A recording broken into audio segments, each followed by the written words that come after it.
You know, with Garrett Selleck, was he sort of, has his play increased probably because he's doing well, but also because he knows the offense and he maybe get a play call out if there was a problem? No, he's gotten better as the year's gone, you know, in the run game and the pass game.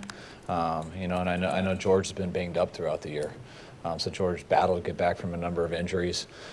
He's healthy enough to play right now, but he's still not fully healthy, you know, battling through some stuff. And Selleck has just gotten better as the year's gone. So we've left him out there more. We rotated both of them a lot more earlier in the year, but now he's getting the majority of the reps. How has he gotten better? I think he's just gotten more confident in what he's doing. I mean, the more you do stuff, I mean, it was a new offense for him this year too. And, you know, you learn through going through experiences. You learn through succeeding and failing. The more games you play, it all depends on how you react to those situations. And every time he's had a bad situation, he's gotten better from it and learned from it. So he's put that together a bunch, and he's been a much more consistent player as the year's gone. And he's found a way in these last few weeks to make some big plays in the pass game too.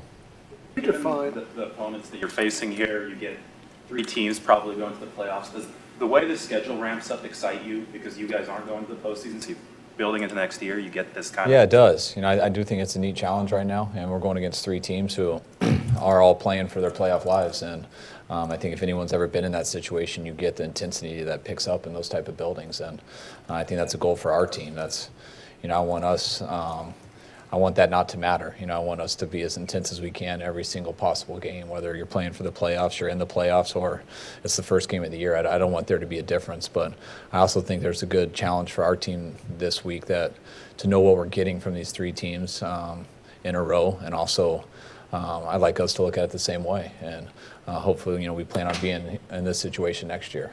And I'd like that not to be just the first time we have that feeling. I'd like us to feel it like that now and treat it that way. Are you expecting a new energy in the building come Sunday for Jimmy's first start? No, I don't think so. I think it'll be the same as it's been these last couple of weeks. You know, it's his first start at home. I mean, I'm sure there will be by the fans and stuff and things like that. But you know, I think our players are just back to work and doing your job. Past month and a half, as you've watched Jimmy play and seen him work, and gotten to know how he carries himself, do you sense Brady's influence on him? Can you tell? Yeah, I mean, I didn't hang out with him much before that, so you know, I'd have to be with him before and after to tell you that. But I think anytime you get an opportunity to hang around someone and just watch their process and how they go about their job, especially someone like Tom, you know, where you have the guy who's, you know, arguably the best of all time and has had an unbelievable career, just, you know, I think it's been great for Jimmy to watch how he carries himself and how basically when you're a quarterback, you're almost CEO of the company to a certain degree. And I think people would look at Tom that way, and there's just a certain way to act and handle things and talk to people. And Jimmy's very good at that stuff, and I'm sure it helped getting to watch someone who's probably the best at it. Define what exactly Selleck time is. I heard Marquise try to explain it. He didn't do a very good job. We just joke around. It started with the Giants game when he made a big catch. I think he false started or someone, but it sent us back, and then he ended up making 3 plays in a row, a critical play to get us into like a 3rd and 2, and then he moved the chains for us. And then the next play, he had that pass versus the Giants where he caught like a 20-yard pass and then made a guy miss, and we took it to the house. And we just started joking there that they didn't realize that it was Selleck time, and it kind of stuck. And we thought it was a one-time deal, but it came up again last week, so now we're getting used to it, and guys enjoy it. You're better than Marquise then. Thank you. You're welcome.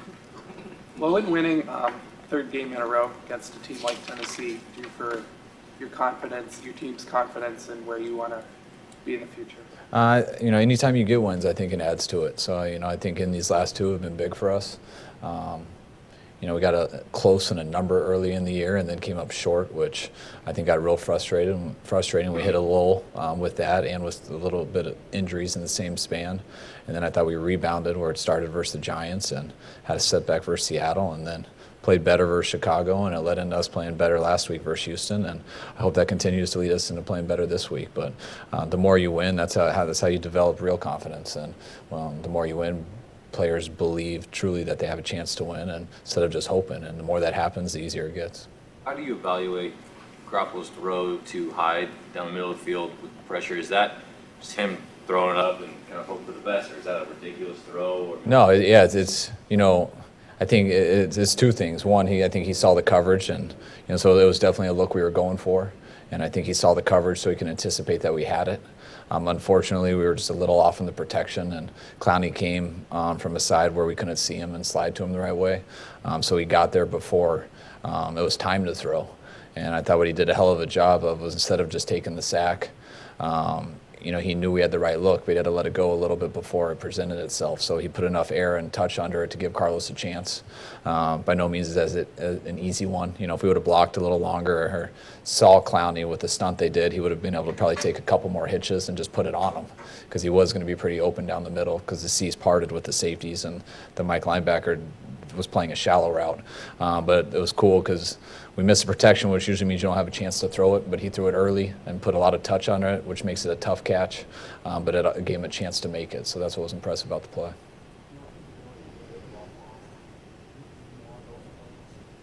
Yeah, it's, I think I think everyone can see his quick release, and he has the quick feet to go with it. So, and when you have that, you can wait just a half a second longer, because you can get rid of it a half second faster than most people. And then there's that fine line of when to do that and when not to do it. That's what gives you a chance when plays don't seem like they have a chance, but he can let it extend a little bit longer and make some big plays.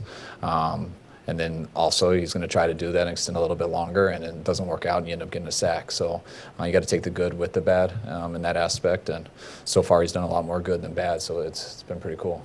The Brady background, learning from Brady, both those guys seem to have a calmness when they drop back, when they're in the pocket, when they're surveying.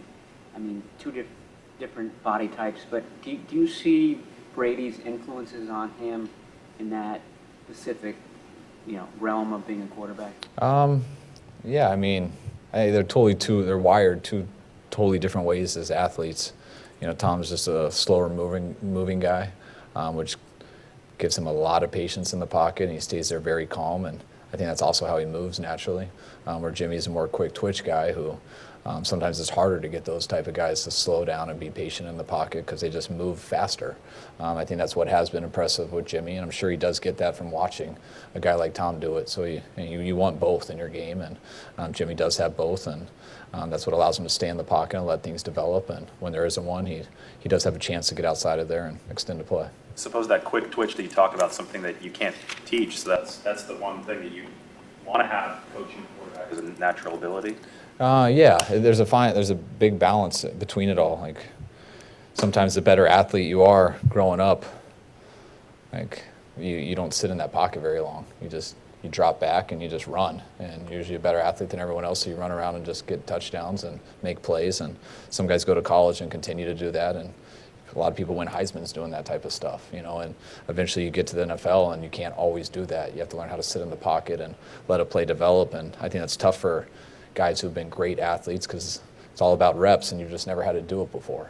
And then you got some guys, to me, like Peyton, probably Tom. I don't think they were probably ever that fast or running around on a football field just making plays with their legs. I'm sure since Pop Warner and early on, they learned how to sit in that pocket and go through progressions and do stuff, and that's why those guys are a little bit better at it when they get to the league, because they've been doing it their entire life, and they don't have to just learn versus NFL defenses.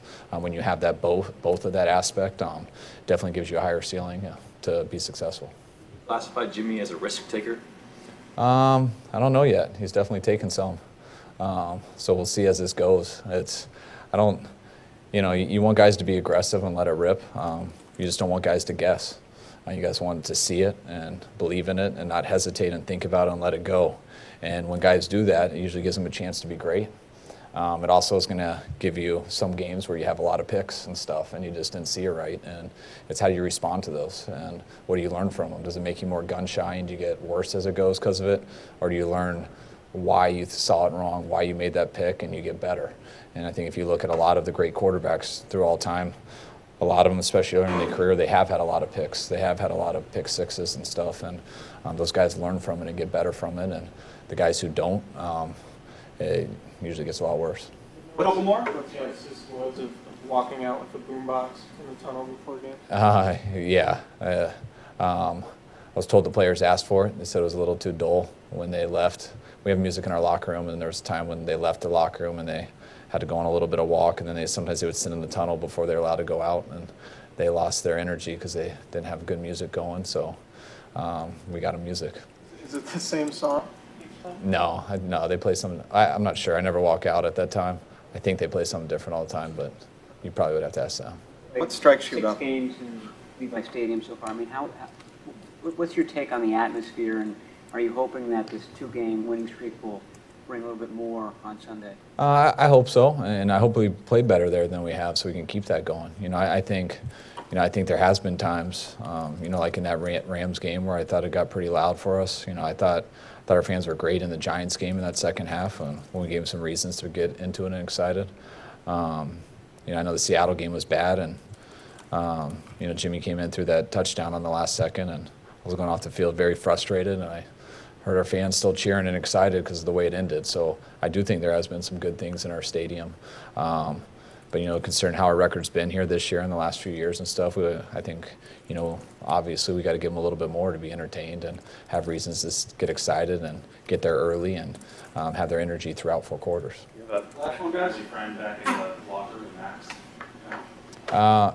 Yeah, it was weird seeing him. Looks a little bit like his dad, but yeah, it was nice this time of year, when you're not in the playoffs and things like that. And we had some guys go down, so you have some roster spots where you haven't been in this situation much, where you get an advantage to where you get a chance to take some people off other people's rosters and take a look at them before this offseason goes. And Max is someone I studied coming out. I think we worked him out in Atlanta.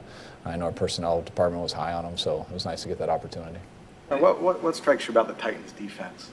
They're very good. They're very talented. I think it starts with their front 7. They got 2 good edge rushers, and they got all their players inside are good.